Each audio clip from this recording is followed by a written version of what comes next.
बुलढाणा जिल्ह्यात वाढत्या उष्णतेमुळे मानवांसोबतच पशुपक्ष्यांनाही मोठा त्रास सहन करावा लागत आहे। अशा परिस्थितीत मेहकर तालुक्यातील एका विद्यार्थिनीने पक्ष्यांसाठी घरटी आणि पाण्याची व्यवस्था करत स्तुत्य उपक्रम राबवला आहे। बुलढाणा जिल्ह्यात उष्णतेच्या तीव्र झळा जाणवत असताना मेहकर तालुक्यातील खंडाळा येथील एका विद्यार्थिनीने सामाजिक जाणीवेचा आदर्श घालून दिला आहे। इयत्ता 7वीत शिक्षण घेणारी शीतल राऊत हिने उन्हाळी सुट्टीत अभ्यासासोबतच पक्ष्यांसाठी घरटी तयार करण्याचा अभिनव उपक्रम सुरू केला आहे।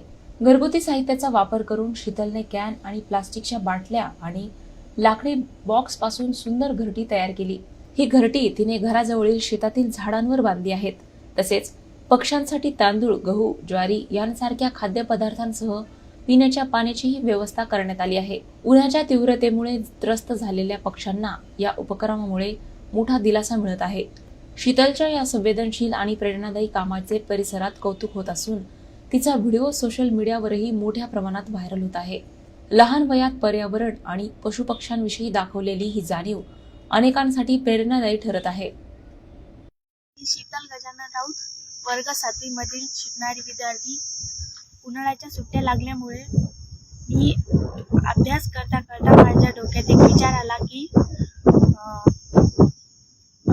पक्ष्यांना एक छोटंसं घरटं बनावं म्हणून मी एक छोटंसं घरटं बनवलं। त्यात घरगुती साहित्य व प्लॅस्टिकच्या बॉटल आणि त्याच्या माध्यमातून एक एप्रिल महिन्यापासून उष्णताची झळ माणसालाच लागली तर पक्ष्यांना किती लागत असेल।